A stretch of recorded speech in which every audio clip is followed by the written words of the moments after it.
Hi friends, welcome to ജിസോർലാൻ. ഇന്ന് December 2 അപ്പോൾ ഡിസംബർ 8 നമ്മുടെ ജനപ്രിയ നായകൻ ദിലീപിന്റെ വിധി വരുന്ന ദിവസമാണ്. നടിയെ ആക്രമിച്ച കേസിലെ വിധി പ്രഖ്യാപിക്കുന്ന ഈ ഡിസംബർ 8 അപ്പോൾ അതിൽ 8ാം പ്രതി നമ്മുടെ ജനപ്രിയ നായകൻ ദിലീപാണ്.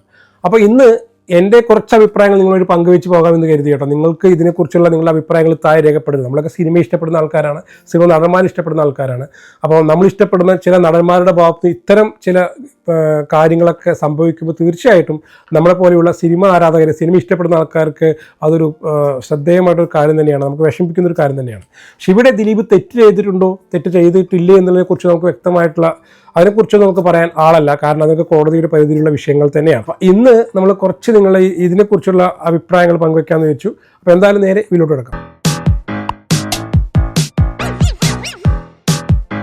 അപ്പോൾ നമ്മുടെ ജനപ്രിയ നായകൻ ദിലീപ് കഴിഞ്ഞ 8 വർഷത്തോളമായിട്ട് ഈ ഒരു കേസിൻ്റെ പുറകെയാണല്ലേ. ദിലീപ് മാത്രമല്ല, സിനിമാ പ്രേമികളായിട്ടുള്ള നമ്മളൊക്കെ തന്നെയും ഈ ഒരു അതിജീവിതയ്ക്കൊപ്പം, അതേപോലെ ദിലീപിനൊപ്പം എന്ന് പറയുന്നു. അതേപോലെ തന്നെ ദിലീപിനെ പലരും വെറുക്കുന്നു. പല ആൾക്കാരും കോവാലൻ എന്നും അതേപോലെയുള്ള അദ്ദേഹത്തിൻ്റെ പല പേരുകൾ വിളിച്ച് അദ്ദേഹത്തിൻ്റെ പല പടങ്ങൾക്കും കൂവുന്നു. അതേപോലെ പഴയ ഒരു താളം കണ്ടെത്താൻ വേണ്ടി ദിലീപിന് ഇതുവരെ പിന്നെ സാധിച്ചിട്ടില്ല എന്നുള്ളത് തന്നെയാണ്. കാരണം ജനമനസ്സുകളിൽ ഇടമില്ലാതെ പിന്നെന്ത് നടൻ അല്ലേ. അപ്പോൾ അദ്ദേഹം തെറ്റ് ചെയ്തിട്ടുണ്ടോ എന്നുള്ളൊരു രണ്ടഭിപ്രായങ്ങളും ഉണ്ട് കേട്ടോ. അതിൻ്റെ വിശദാംശങ്ങളോട്ടൊന്നും നമുക്ക് കടക്കുന്നില്ല. കാരണം എന്താ വെച്ചെങ്കിലും ആ നടിയുടെ പേര് പറയേണ്ടി വരും. പിന്നെ അതിജീവിതയുടെ പേര് പറഞ്ഞു എന്ന് പറഞ്ഞാൽ അതൊരു ഇഷ്യൂ ആവും. എല്ലാവർക്കും ആ പേര് അറിയുമെങ്കിൽ കൂടി നമ്മളിപ്പോൾ അതിനെക്കുറിച്ച് സംസാരിക്കേണ്ടതില്ല. എന്നിരുന്നാൽ കൂടി 8ാം പ്രതിയാണ് ദിലീപ്. ഇതിനിടയ്ക്ക് 2ാം പ്രതി കഴിഞ്ഞ ദിവസമായിട്ട് ആത്മഹത്യക്ക് ശ്രമിക്കുകയും ചെയ്തിട്ടുണ്ടായിരുന്നു. അപ്പോൾ നിങ്ങൾ എന്താണ് ചിന്തിക്കുന്നത്? ശരിക്കും ദിലീപ് തെറ്റ് ചെയ്തിട്ടുണ്ടാവും? അപ്പോൾ നമുക്കൊക്കെ അറിവിൽ ദിലീപ് എന്ന് പറഞ്ഞൊരു സാധാരണക്കാരനായിട്ടുള്ള, അതല്ലെങ്കിൽ ഇപ്പോൾ മമ്മൂട്ടി ആണെങ്കിലും മോഹൻലാൽ ആണെങ്കിലും സുരേഷ് ഗോപി ആണെങ്കിലും ഇവരൊക്കെ അമാനുഷികമായിട്ടുള്ള പല കഥാപാത്രങ്ങളൊക്കെ അഭിനയിച്ചിട്ടുള്ള ആൾക്കാർ തന്നെയാണ്. ദിലീപ് എത്ര അമാനുഷികനായിട്ട് അഭിനയിച്ചെങ്കിൽ കൂടി നമ്മൾ തൊട്ടടുത്ത വീട്ടിലൊരു കുട്ടിയുടെ അല്ലെങ്കിൽ ഒരു പയ്യൻ്റെ, ഒരു ചേട്ടൻ്റെ ഒരു ഇമേജാണ് നമ്മുടെയൊക്കെ മനസ്സിലുണ്ടായിരുന്നത്. അപ്പോൾ അദ്ദേഹത്തിൻ്റെ ഭാഗത്ത് നിന്ന് ഇങ്ങനെയൊരു പെട്ടെന്നൊരു ഇഷ്യൂ ഉണ്ടാകുന്നു. അതിനെ തുടർന്ന് ഒരുപാട് കേസുകൾ അദ്ദേഹത്തിനെതിരെ പല ആൾക്കാരും, കേസുകൾ മീൻസ് ആരോപണങ്ങൾ പറയുന്നു. ദിലീപ് അവസരം കളഞ്ഞു എന്ന് പറഞ്ഞ ഒരു കൂട്ടർ, അവസരം കളഞ്ഞിട്ടില്ല, അദ്ദേഹമാണ് ധർമ്മജനെ പോലെയുള്ള ആൾക്കാർ. ദിലീപ് ജയിലിലുള്ള സമയത്ത് ഞാൻ വെറും പായിലാണ് കിടന്നിരുന്നതെന്നൊക്കെ പറഞ്ഞ ധർമ്മജനെ പോലുള്ള ആൾക്കാർ. അപ്പോൾ സത്യാവസ്ഥ നമുക്കറിയില്ല. ലാൽ ജോസ് ദിലീപിനൊപ്പം എന്നാണ് ഇപ്പോഴും അദ്ദേഹത്തിൻ്റെ ഫേസ്ബുക്കിൽ ഇതിട്ടിരിക്കുന്നത്. അപ്പോൾ ഡിസംബർ 8 കേസ് വിധി വരികയാണ്. അപ്പോൾ വിധി വന്നു കഴിഞ്ഞാൽ ഇപ്പോൾ ഡിസംബർ 13 മറ്റോ തോന്നുന്നു അദ്ദേഹത്തിൻ്റെ ബബ്ബ എന്ന് പറഞ്ഞ് ഭയം ഭക്തി ബഹുമാനം എന്ന് പറഞ്ഞ് ലാലേട്ടൻ ഗസ്റ്റ് റോളിലൊക്കെ വരുന്ന ബിന്ദു ശ്രീനിവാസനൊക്കെ പ്രധാന വേഷത്തിലെത്തുന്ന ഒരു സിനിമ റിലീസാവുന്നു ബബ്ബ. അപ്പോൾ സത്യം പറഞ്ഞു കഴിഞ്ഞാൽ അദ്ദേഹത്തിൻ്റെ സിനിമാ ജീവിതത്തിന് മാത്രമല്ല, അദ്ദേഹത്തിൻ്റെ പേഴ്സണൽ ലൈഫിൽ തന്നെ ഒരു വഴിത്തിരിവാവും ബബ്ബ എന്നുള്ളൊരു തർക്കമില്ല. കാരണം നമുക്ക് രാമലീല എല്ലാവരും ഓർക്കുന്നുണ്ടല്ലോ അല്ലേ. അപ്പോൾ ഈ ഒരു കേസ്, ദിലീപിനെ ഒരു നടിയെ ആക്രമിച്ച കേസ് ഉണ്ടാവുന്ന സമയത്താണ്, ജയിലിൽ അകപ്പെടുന്ന ആ ഒരു ടൈമിലാണ് രാമലീല റിലീസാവുന്നത്. ആ പടം ഒരു കോയിൻസിഡന്റ് എന്ന പോലെ ആ പടത്തിലെ പല കാര്യങ്ങളും ദിലീപിന് ജനങ്ങളോട് പറയാനുള്ളത് പോലെയുള്ള പല മാറ്റേഴ്സ് അതിലുണ്ടായിരുന്നു. നമ്മളൊക്കെ അത് കണ്ട ആ സമയത്ത് ഒരു നിരപരാധിയായിട്ടുള്ള ആളാണ് ദിലീപ് എന്ന് ആ സിനിമയിലൂടെ പറയുന്ന ഒരു ഫീലൊക്കെ ഉണ്ടായിരുന്നു. പിന്നീട് ദിലീപ് തന്നെ തിരുത്തിയിട്ടുണ്ട് കേട്ടോ. എനിക്ക് പറയാനുള്ള കാര്യങ്ങൾ ഒരിക്കലും ഞാൻ സിനിമയിലൂടെ പറയാറില്ല എന്ന രീതിയിൽ ഇപ്പോൾ പൃഥ്വിരാജ് കഴിഞ്ഞ ദിവസം പറഞ്ഞ പോലെ തന്നെ ദിലീപും അന്ന് പറയുകയുണ്ടായി, പിന്നീട് ഒരിക്കൽ പറയുകയുണ്ടായി. അപ്പോൾ ഒരിക്കലും അത് ആ സിനിമയുടെ കഥയും കാര്യങ്ങളും അങ്ങനെ ഒത്തുവന്നു എന്നുള്ളത് എൻ്റെ ജീവിതമായിട്ടൊരു ബന്ധമില്ലെന്ന് അദ്ദേഹത്തിന് പറയേണ്ട ഒരു സിറ്റുവേഷൻ വന്നു. പക്ഷേ ആ സമയത്ത് ആ രാമലീല ഒരുപാട് ഹിറ്റായി.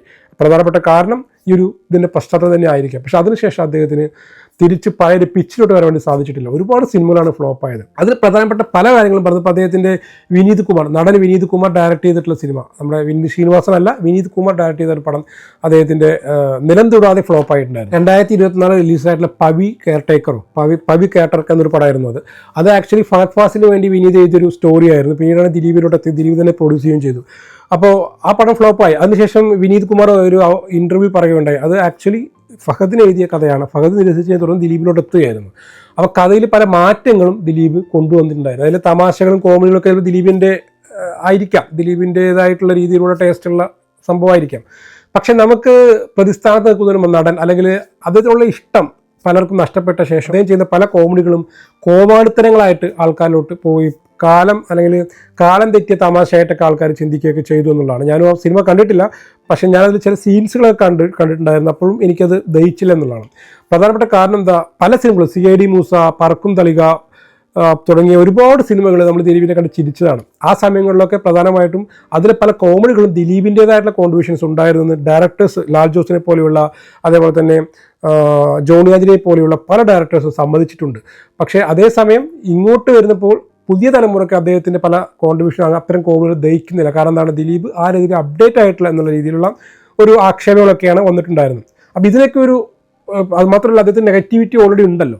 അപ്പോൾ പുതിയ ബബബ എന്ന് പറഞ്ഞ പടം ഈ ഡിസംബർ 8 വിധിക്ക് ശേഷം വരുമ്പോൾ ഈ വിധി അനുകൂലമാണെങ്കിൽ ബബബ എന്ന് പറഞ്ഞ സൂപ്പർ ബ്ലംബർ ഹിറ്റ് ആവുന്നതിൽ ഒരു തർക്കവും ഇല്ല. കാരണം ദിലീപിൻ്റെ സിനിമാ ജീവിതം പിന്നീട് അങ്ങോട്ട് വെച്ചൊരു കയറ്റമായിരിക്കും. ഒരു സഹതാപ തരംഗം അദ്ദേഹത്തിന് ചുറ്റി ഉണ്ടാവുകയും ചെയ്യും. അഥവാ 8 വിധി അദ്ദേഹത്തിനെതിരെ നെഗറ്റീവ് ആണെങ്കിൽ പിന്നീട് ഒന്നും പറയുകയേ വേണ്ട, ദിലീപിന് ഒരു തിരിച്ചുവരവ് ഉണ്ടായിരിക്കില്ല എന്നുള്ളതാണ്. കേസിന്റെ പ്രാരംഭഘട്ടത്തിൽ തന്നെ ശക്തമായ രീതിയിൽ കോളിളക്കം സൃഷ്ടിച്ചൊരു കേസായിരുന്നു ഇത്.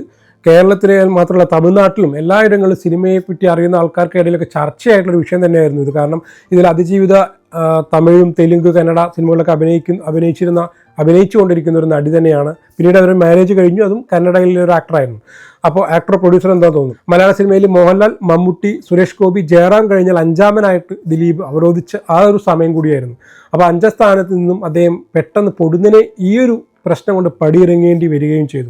ആ സ്ഥാനത്ത് പൃഥ്വിരാജ് കയറി വന്നു, ടൊവിനോ ഉണ്ട്, ഇടയ്ക്ക് ബിജു മേനോൻ കയറി, അങ്ങനെ ഒരുപാട് മറ്റു നടന്മാർ കയറിയപ്പോഴും ദിലീപ് ജനമനസ്സുകളിൽ 1ാം സ്ഥാനത്ത് തന്നെ ഉണ്ട് എങ്കിൽ കൂടി ഈ ഒരു നെഗറ്റിവിറ്റി അദ്ദേഹത്തെ ബാധിക്കുന്നു എന്ന് പറയാതിരിക്കാൻ വയ്യ. അപ്പോൾ വിധി പ്രസ്താവിക്കുമ്പോൾ ഞാൻ കാണുന്ന പ്രധാനമായിട്ട് 3 കാര്യങ്ങളാണ്. ഒന്ന്, കുറ്റക്കാരനാണെന്ന് പ്രഖ്യാപിച്ച് അദ്ദേഹത്തിന് ശിക്ഷ കൊടുക്കും. 2ാമത്, മതിയായിട്ടുള്ള തെളിവുകളില്ല എന്ന് പറഞ്ഞ് ദിലീപിനെ കുറ്റവിമുക്തനാക്കുക. 8ാം പ്രതിയാണ്. അപ്പോൾ 1ാമത്തെ 2ാം പ്രതിയൊക്കെ ചിലപ്പോൾ അവർക്കൊക്കെ ശിക്ഷ കിട്ടുമായിരിക്കും. 8ാം പ്രതിയായിട്ടുള്ള ദിലീപിന് ചിലപ്പോൾ കുറ്റവിമുക്തനാക്കാം, മതിയായിട്ടുള്ള തെളിവുകളില്ല എന്ന് പറഞ്ഞ്.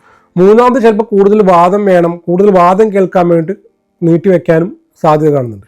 പിന്നെ ഇതൊരിക്കലും ഒരു അവസാനത്തെ ഒരു വിധിയല്ല. ഇതിനുശേഷം മേൽക്കോടതിയിലോട്ടൊക്കെ പോകാൻ പറ്റും, അത് വേറെ കാര്യം. എങ്കിലും ഇവിടെ ഒരു ആശ്വാസകരമായിട്ട് വിധി കിട്ടുകയാണെങ്കിൽ അത് ദിലീപിന് ബബബ എന്ന് പറഞ്ഞ പടത്തിനും ദിലീപിന് ഫാൻസിനും ദിലീപിന് വ്യക്തിപരമായും തന്നെ അതൊരു നല്ല ഒരു പോസിറ്റീവായിരിക്കും എന്ന് തന്നെയാണ് പറയാൻ പറ്റും. കാരണം കീഴ്ക്കോടതിയുടെ വിധി അനുകൂലമാണെങ്കിൽ പിന്നീട് മേൽക്കോടതിയിലോട്ട് പോകാൻ കേസൊക്കെ നീളാൻ സമയമുണ്ട്. എങ്കിൽ കൂടി ഒരു അനുകൂലമായിട്ടുള്ള ഒരു സംഭവം ജുഡീഷ്യലിൽ നിന്ന് വന്നു കഴിഞ്ഞാൽ അത് ദിലീപിന് ഒരു മേൽക്കോയ്മ തന്നെ ആയിരിക്കും. അപ്പോൾ എന്തായാലും നിങ്ങളുടെ അഭിപ്രായങ്ങൾ, ഈ വിഷയത്തിലുള്ള അഭിപ്രായങ്ങൾ താഴെ പങ്കുവയ്ക്കുന്ന പ്രതീക്ഷിക്കുകയാണ്. മറ്റൊരു വീഡിയോ ആയിട്ട് വരാം. അതായിരിക്കും. Bye, see you, thank U.